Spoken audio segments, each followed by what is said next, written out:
car number 44 is the black car of Timothy Dickens, largely black, that lines up there on pole position. He is a 35-year-old investment specialist, comes from the Rutland area as well, from Rushden, and was in the Caterham Supersport back in 2013. He lines up alongside the light green and red car of Mike Evans, who, for the grid yesterday, didn't qualify right at the sharp end, if memory serves me correctly, for the grid yesterday. Had a little bit of work to do throughout the course of the race. He was, where did he qualify, Mike Evans, yesterday? He was fourth, so he got a little bit of work to do, but he worked his way right up to the front end and was there for the vast majority of it. His car's, as we say, light green and red, the Grosser, the 23-year-old from Birmingham, and he has them on the next row of the grid. Row 2 of the grid, the white and orange car of Ben Tuck, former Mazda MX-5 racer, moving across to Caterham's last year, second year of Caterham's. He has alongside car number 2, which is the car of Christian Ciruta. It's almost brawn livery, this car, sort of white with black and day-glow colours, in the hands of the 30-year-old from Clapham North, a driver who started actually racing in the Track Sports Championship, didn't do the academy, one of the few drivers really we've had this weekend that hasn't at some point gone into the academy. He started straight away with Track Sports in 2014. Colours on the third row of the grid, just to give you them, it's Cheesy, as he's known, car number 78, Chris Hutchinson, the yellow car with the holes in it almost. I said bubbles yesterday, it's actually holes really, representing cheese almost. He sits there on row number 3 of the grid, and alongside him is the black car with the white rollover hood, which is Henry Heaton, a nice easy one to spot.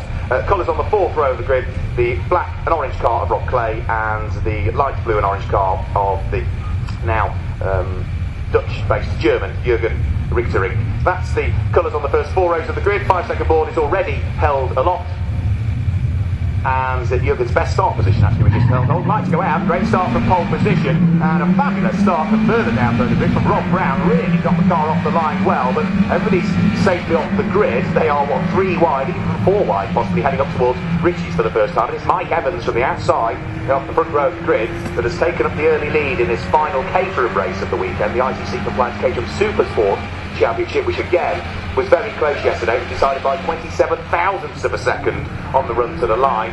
But the field is already safely through Ritchie's. The tail end of it is working its way out of Wilson now, whilst the front end of it is up towards Palmer. It is that light green and orange car in the hands of number 93 Mike Evans that has taken up the early lead in this race. He turns his way out of Palmer. Everybody wants to be second at the moment by the look of things. It's Ben Tuck that is there in second position, I believe, as they disappear again just out of view. Ben Tuck is indeed there in second position. Third place, that's Henry Heaton, is it possibly? Who was in third? He's just dropped down to fourth place as the pole sitter Timothy Dickens is able to just about work his way through. So Dickens up to third, Henry Heaton there in fourth place, Chris Hutchinson is there in fifth place, and it's Christian Ciruta that's there in sixth at the moment, so he's lost 2 places relative to his grid position. So the best of the starts for me came from the fifth row of the grid. Number 80, Rob Brown, really managed to get the bike on the clutch right and react beautifully well as the lights went out and controlled the wheel spin. And the man from Burton-upon-Trent, the 53-year-old, really did propel his car through the order and sort of had to thread the needle almost, because the cars a row ahead of him on the grid weren't slow away. He was just so quick, and there was just a Caterham width for him to work his way through. Where is he at the moment? Let's have a quick look. He is going to be in, I think, 8th position from 10th on the grid. So he picked a couple of places up by the look of things at the wheel of car number 80. The leading pack, they were already just turning their way through the bomb hole. They'll appear back into sight up towards Coram in what is scheduled to be a half an hour race. And it is Mike Evans that leads the pack at this stage through Coram for the first time. Ben Tuck is there in second position. The black car is Timothy Dickens. He's there in third place, onto the brakes. Through the left-hander they'll go. The black car with the white rollover hoop will be number 10, Henry Heaton, who is the next of the cars in the line. He's there in fourth place, but all of the top 4 all slipstreaming each other as Ben Tuck now goes for the lead of the race. He's alongside Mike Evans, and now it looks like Timothy Dickens is trying to make it 3 wide this time, heading up towards Ritchie's corner. They're 3 wide, and Timothy Dickens goes from third to the lead of the race. Ben Tuck's in second, and Mike Evans, who was leading, might possibly have gone to third and maybe even fourth place, because Henry Heaton was not that far away. Let's just have a quick look. They head in towards Wilson. Did Henry Heaton also manage to get through? Can't quite tell on the cameras. Should be able to tell when they reappear back into sight at Palmer.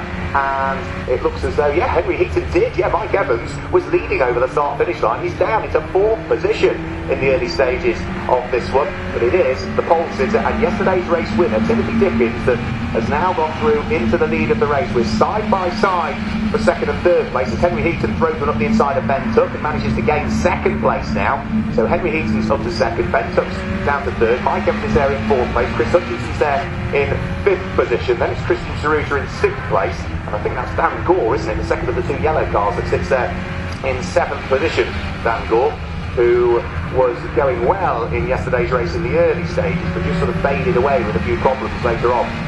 So he'll be hoping for better fortunes today. As for the fast starting Rob Brown, yes, he was from 10th to 8th at the end of the first lap. And as for Jürgen Richtering, who had his best position, 8th place on the grid, he's actually dropped to 10th place, so he's lost a couple of places. The German driver down Bentley Straight, they work their way. They're on lap number 2, 26 minutes remaining. Starting to open up a bit of an advantage now in the lead of the race. It's Timothy Dickens. He has just about, I would suggest, broken the toe of the batch of cars that sit behind him. And when I say it's a batch, it's about 7 or 8 that are all squabbling over second through to about 6th or 7th places currently. But you can see Timothy Dickens has indeed managed to break the toe on those behind. And equally as much, Henry Heaton in second place now has got daylight between himself and the new third place guy. It's the light green car of Mike Evans that's back up into third place, but he's got a train of another 4 or 5 cars sitting directly in his wheel tracks. One of these cars again powered by the 1.6 litre Ford Sigma engine, and as they flash their way over the start-finish line, Ben Tuck is attacking and gesticulating at the same time to Mike Evans. Well, there's a little bit of damage on the car of Mike Evans. It's missing a rear wheel arch, and I think Ben Tuck was probably suggesting that maybe they got a little bit too close over the course of that lap. Either way, there was gesticulation between the two of them as they worked their way through Ritchie's corner and are about to turn their way. Oh, was it on the straight, was it? Oh, right, okay. I missed the contact, I saw the gesticulation. So that's why there's bits of debris on the floor. I wonder why there's a bit of fiberglass on the floor there. I haven't quite put 2 and 2 together. Oh, right, and there's the other bit of the wing. Yeah, so they did get a little bit close. And Ben Tuck was, I think, expressing his displeasure. It was a shake of the hand rather than just individual fingers or so that were held aloft. So it's just more of a what's going on sort of gesticulation. Either way, they're in the race. They're also, more importantly, right at the sharp end still. So they are still there. They're still busy squabbling away as they're about to head for what will be the third time of asking round through Oggie's corner. The front two having got a little bit of a break though, because Timothy Dickens was 1.4 seconds ahead of Henry Heaton, who is in second place, who's got 1.2 seconds in hand between what was absolutely the squabbling pair, Mike Evans and Ben Tuck. The light green car and the white car with its orange flash, number 62, Ben Tuck. Their driver who moved over from the Mazda MX-5 Championship to race in Caterham. He was racing in Supersports back last year, so it's the second season of Caterham racing. Took a couple of wins as well, did Ben, in the 2016 Supersports Championship as they press on down through the bottom section of the circuit. Race leader though should reappear back into view coming around through Corham in a few moments time. Number 44 continuing to lead the race. So the investment specialist, a 35-year-old from Rushden, Timothy Dickens out front and leading the race. However, Henry Heaton now in second place, who had got daylight between himself and the cars behind, is now being caught once more. So the man from Leeds, Henry Heaton, getting caught by the charging Mike Evans, who is bringing with him Ben Tuck. So it's on his own for the lead, Tim Dickens. Then it's 3 cars thereafter, which is Henry Heaton, Mike Evans and Ben Tuck. Then another gap before we see Chris Hutchinson, Christian Cerruta, and then the second of the 2 yellow cars, which is Dan Gore. So it's sort of 1 on his own for the lead, 3 fighting over 3rd through to 4th place, and then another 3 fighting for 5th through to 7th position. Fantastic fight. 4 wide is that almost briefly heading up towards Ritchie's corner now. That's for places down towards the bottom of the top 10 and just outside into the early teens perhaps. And out front, leading the race by 1.3 seconds is Timothy Dickens. He is actually getting caught, despite the fact that Henry Heaton was caught by Mike Evans on that lap. Henry Heaton was still in turn catching the race leader, so the top 3, top 4, you could argue, are all beginning to close up. New fastest lap of the race last time through goes the way of the 3rd place car, the light green car of Mike Evans, with a 2 minute 11.085, 2 minutes 11.085, about 0.6 of a second slower than the best from yesterday. Henry Heaton is also now receiving the black and white warning flag, so needs to be careful, does Henry. Attention paddock. Could you have the cars, the assembly area please for race 17, the OSS Trophy. All cars, the assembly area now for race 17, the OSS Trophy. Thank you.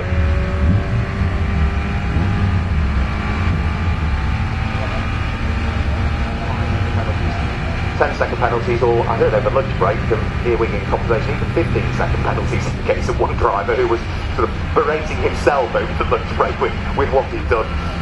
Our race leader is going to again appear into sight very shortly. Timothy Dickens being caught by the cars behind at the beginning of the lap. Has the gap closed further? I would suggest it has. Yes, it was 1.29 seconds between first and second. Thank you very much. It looks as though the charging pack behind have been able to work together rather than squabble to begin to close the gap this time. Henry Heaton, by the way, is not the only car that's now receiving the black and white warning flag, because also kind of 80 Rob Brown, the fast starter, is receiving it, and also kind of 67 is receiving it as well. That's the car of Gavin Crawford. Over the start finish time they'll go. New fastest lap of the race for the car in second place, Mike Evans, so he is indeed catching the race leader. The gap is less than a second. A 2 minute 11.085 is now the best lap that we've seen so far. So it certainly looks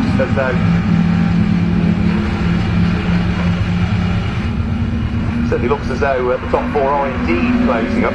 One of the cars that has made fantastic progress in this race so far is number 42.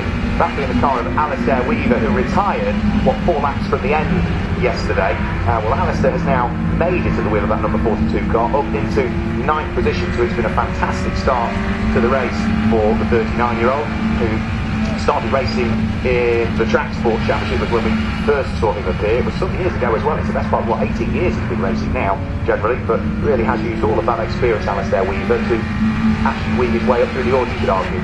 Our race leader, though, just about to dive on the brakes, turn away in towards the right-hand Rodolphus. He's on lap number 5 at the moment. It's the black car, Timothy Dickens at leads. The black car with the white rollover hoop is Henry Heaton in second place now, under huge pressure from Mike Evans, who for the moment has had to relinquish second, and he's looking to try and utilise that slipstream advantage again down the Bentley Straight to try and get himself right back up on the turns. In fact, they're side by side heading down the Bentley Straight this time. Mike Evans looked as though he was on the left-hand side of the circuit. That would give him the inside line for Brundle. The outside line for Nelson, I would imagine he is in second. Yes, indeed he is. Yeah, Henry Heaton dropping down into third place at this stage. Bentup is still there in fourth position, and these three cars are still trying to, as much as they can, close the gap on the race leader, which is Timothy Dickens. Looking at the relative gaps between them this time through, so the gap may well have just come out a shade, not by a great deal, maybe a tenth or so. And Timothy Dickens is still on his own at this stage, and is still breaking the toe over the trio behind. We've got another good little trio fighting over still what's his 5th, 6th and 7th position. It's Dan Gore, who is still there in 5th place. I think it's Christian Chiruta now who's managed to work his way through to win the car number 2 ahead of Chris Hutchinson. Indeed it is, yes, for Christian Chiruta looking to try and gain another place as well if he can. He's now trying to draw himself alongside Dan Gore as the trio for 2nd, 3rd and 4th all start to get side by side on the way into and out of Ritchie, so he might have had some more change for the order there. Well, they've got to work together. If they continue to squabble, it will allow Timothy Dickens to pull away, and that's exactly what's happening again. The gap at 1.9 goes out to 1.3. Right, okay, more penalties being dished out. This time they are 5-second penalties rather than warnings. Car number 60, Alan Osborne, 5-second penalty for exceeding track limits, and the other car that's received it, that good start, all coming to nothing for number 80, Rob Brown, because he's now handed himself a 5-second penalty as well. Our race leaders, though, in towards and out of Agostini. Timothy Dickens still leading. Ben Tuck, who started this lap in 4th, is now up to 2nd, so great work done in the early stages of lap number 6 as he gets himself up into 2nd place. Mike Evans in the light green car there in 3rd place. Henry Heaton with the white rollover in his black car is there in 4th place. And this time through, one would imagine that for Ben Tuck, starting the lap in 4th, up to 2nd, he'll probably be down to 3rd, I would suggest, by the time they get to the bottom of the Bentley Straight, because of course he is going to be punching that hole in the air once more. And as he now looks to try and pull a move, Mike Evans, let's see whether he's able to get it done. He's on the right-hand side of the circuit, should have the momentum as they disappeared out of view to go through into 2nd, and indeed does, yeah, so The order changes again, the slipstream coming into effect, which means that Mike Evans gains the place. We've also had a look at things, changed to 5th place, because Christian Ciruta at the wheel of car number 2 has now got himself ahead of Dan Gore. So great driving from the man from Clapham North, 30-year-old. He manages to go through and ahead up into 5th position, and for the 37-year-old economist who came out of the Caterham Academy in 2013, Dan Gore, he's now to the bottom of the top 6. Well, he was at the bottom of the top 6. Make that he's back into 5th again by the time they reappear back into view, coming out of Murray's corner. Over the start finish line they'll go. The gap between first and second was 1.3. This time the gap looks as though it's come down. It's come down to 1.2. So it's still Timothy Dickens out front. He's still not really under any pressure from those behind. He's just, I think, controlling the pace at this stage, and there's enough of a squabble going on so as to not allow them to close as much as otherwise they could be doing, those 3 cars in 2nd, 3rd and 4th, that being Mike Evans, Ben Tuck and Henry Heaton, who for the moment seems to have heeded the warning he was given to stay within the confines of the circuit. Henry, it was just a black and white flag. Since then we've not seen anything else, with 3 wide further down through the order. That's going to be a fight, I would imagine, for 12th, 13th and 14th positioners, just turning its way up through what is Richie's corner. And it was Andy Winton that was in that one, so no, that will be the fight for what is going to be 15th, 16th and 17th places, actually, that was heading up towards Richie's. Andy Winton, the red car, having to defend from cars to his left and cars to his right. As for what was a trio fighting over 2nd, 3rd and 4th, well, it's now just down to a pair, because Henry Heaton has been dropped at this stage of the race by Mike Evans and Ben Tuck, and that's largely because on this lap they are really starting to wind in the race leader. Not only are they pulling away from Henry Heaton, they are closing the gap that Timothy Dickens has built up in the early stages of this one. So Tim had it all his own way in the early stages, but now the 35-year-old from Rushden is going to have to watch his mirrors here, because not that far away is Mike Evans, and he's almost picking up a tiny bit of the toe towards the bottom of the Bentley straight. Also, warnings have not been heeded for car number 60, Alan Osborne, because what was a 5-second penalty has now become a 10-second penalty by the look of things, so that drops him well and truly out of contention on adjusted times. It's down to 23rd now in the race of the 25 cars that we've got circulating still. Race leader though, Timothy Dickens, has now been caught, so it is 3 for the lead of the race. He's had nobody to worry about sitting in his slipstream for the last few laps. Well, that time has now gone, because Mike Evans and Ben Tuck will be able to tow themselves right up onto the coattails of yesterday's race winner and the current race leader, who may not be the race leader for much longer, because Mike Evans is now picking up a bit of the tow as they come onto centre straight. He's not going to be close enough by the time they get to Richie's to pull a move, but he's going to be very much right up on the turn with the race leader. They dive onto the brakes at the same time, put the car in towards the right-hander at Richie's corner, and are going to be nose to tail on the way out. So Ben Tuck equally as much looking to try and get right up on the turn with the pair ahead. Onto the brakes, the leading 3 together turn their way through what is Wilson. Keep an eye on Henry Heaton in 4th place now, because he may well be 2 seconds behind the leading trio, but they will slow each other up. You fastest lap of the race last time through went the way of the charging car of Mike Evans, the light green number 93 machine, posting a 2-minute 10.811, 2-minute 10.811. That's now about 0.4 of a second adrift of the fastest lap that was posted yesterday by Dan Gore. Dan Gore is not in the lead pack today. He finds himself at the wheel of car number 20, down in 6th position currently, or was at the beginning of the lap. And let's have a quick look and see where he is. He's now in 5th place by the look of things. He's gained a position. There's a great quartet fighting over what is going to be 5th, 6th, 7th and 8th places. It is Dan Gore that sits there in 5th, Christian Ciruta in 7th place, Chris Hutchinson in 8th place, and Chris Hutchinson has got hot on his coattails from the tail end of the field, the charging Alistair Weaver. So I don't think all is done and dusted yet for Alistair Weaver. He's had a great drive from 24th on the grid up to 8th position, and is now in prime position to maybe pick another 2 or possibly 3 cars off, whilst the race leaders are absolutely together. It is 3 for the lead. Keep an eye on Henry Heaton, because in 4th place he's beginning to close in as the battle for the lead heats up. We are past the halfway point of the race. We've only got 12 and a half minutes remaining. Oh, 4 black and white warning flags going out. This time, take a deep breath before we run through the ball. It's car number 26 that receives one. Roy Gray, number 93, is receiving one. Mike Evans, he's got to be careful because he sits second on the road. Also, number 78 is receiving one, which is Chris Hutchinson. He's right at the sharp end. Number 42 receiving a black and white warning flag, which is Alistair Weaver. He's charging way from the tail end of the field. And number 2, Christian Saruka. So it's all the cars at the sharp ends now that need to be careful. There's more numbers than we've probably got space on the board, the electronic board on the start line to display them all in reality. It is, this time, the car in the hands of Mike Evans, being forewarned with regards to track limits, that takes up the lead of the race at the end of lap number 8. And for the first time in a while, we see somebody other than Christian Dickens leading the race. Still 3 for the lead. They thread their way out of Wilson. They are on lap number 9 now. We squeezed 13 laps out in yesterday's race. So as long as we remain green all of the way without either safety cars or code 60, of course, which is available to us this weekend, then we should be able to squeeze a similar amount out. And Timothy Dickens is attacking for the lead of the race again here. Not a great deal of defence put up by Mike Evans. He leaves the door open on the run up towards Agostini, and yet Dickens goes through, retakes the lead of the race. So it's Dickens from Evans from Tuck. They are the leading 3. The black car of Timothy Dickens, the green car of Mike Evans, then the white and orange car in the hands of Ben Tuck. Attention paddock, could we have the cars in the assembly area please for race 17, OSS Trophy. All cars in the assembly area now for race 17, OSS Trophy. Thank you.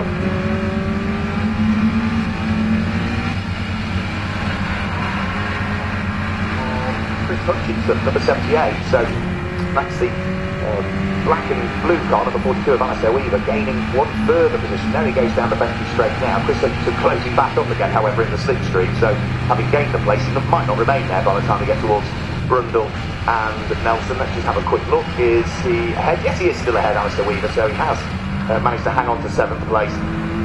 As our race leaders are about to reappear back into view. Here they come, round through Coram. The clock is ticking, 10 minutes to go, that's all we have at this stage. Chris Hutchinson now being forewarned with regards to track limits, as is car number 42, as we suggested, Alistair Weaver. All the rest have sort of disappeared off the screen for the moment. Over the start finish time, Mike Evans leads the race.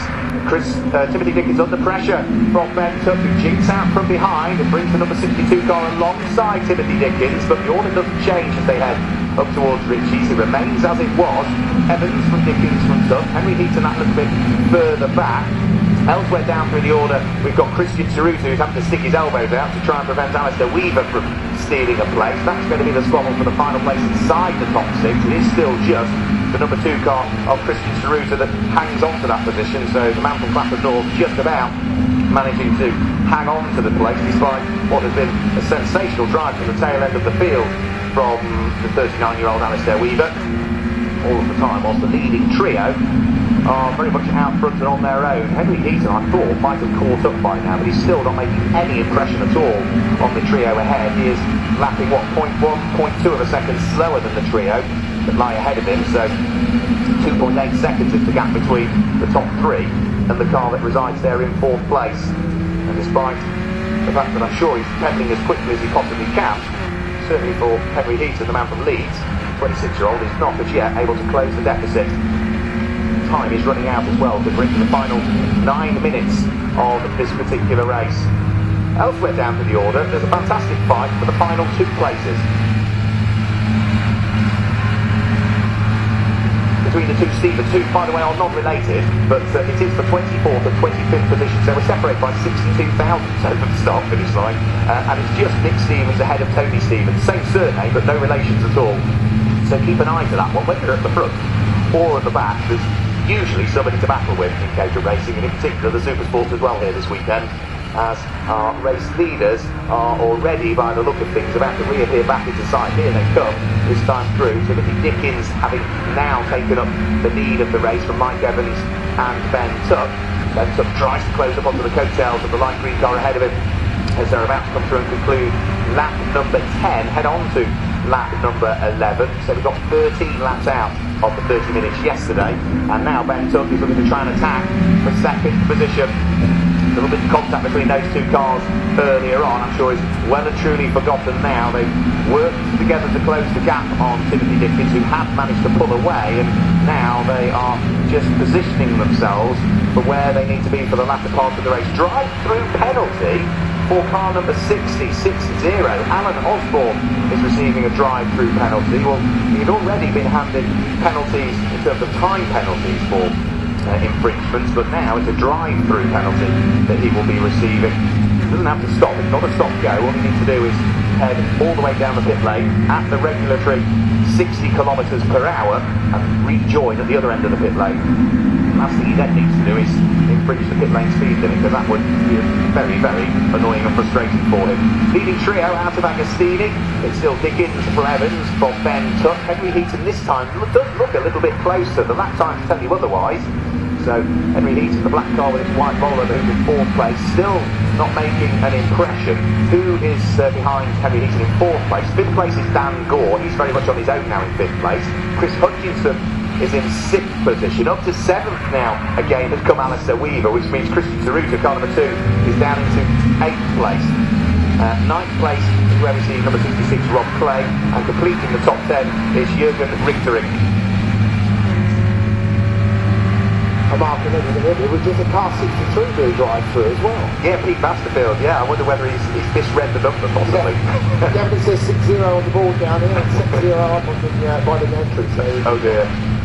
Oh dear, Pete Masterfield, that puts him last place now, unfortunately. So the two Stephens have gone by and drove past him. So poor old Pete Masterfield, another one of the drive-throughs here racing last weekend with the Classic Sports Car Club Magnificent 7 series that we have. Lead 3, head in towards the braking area for what is Murray's. It's Mike Evans that for the moment has taken up the lead of the race. We've got just under 6 minutes to go. So as they come over the start-finish line, this will be lap number 11 that is completed. Through they go, and we're side by side for the lead of the race. Who's going to make it 3 wide? Well, they think about it. Who's going to be leading when they get towards Ritchie's? Tim Dickens goes back through into the lead of the race. Mike Evans in second place, just about closes the door on the charging Ben Tuck. Elsewhere down through the order, car number 2, Christian Tsuruta, is looking to try and attack and defend at the same time. Past that little trio head in towards the braking area for what is Ritchie's corner. That's Chris Hutchinson, Rob Clay, and I think it's going to be Alistair Weaver and Christian Tsuruta, all very much together, looking to choose between that little pack of cars. We're still awaiting, of course, car number 60, Alan Osborne, to conduct his drive-through penalty, as the leaders, the leading 3 cars, head in towards Agostini. The clock ticking away, less than 5 minutes to go, and it is, for the moment, Timothy Dickens that still upholds top honours here, despite the very close attention still of Mike Dickens and the charging Ben Tuck, who finished in 3rd place yesterday. The order that they're in now, that's the order they finished yesterday. John, drive-through penalty. That was the 6-0 car just gone through, that stop-go penalty, so you may well have seen that, Mark. Yeah, so I just spotted that out the corner of my eye, and by the look of things, we've got more numbers being readied on boards by the look of things. So 67, 2 and 42 it says here.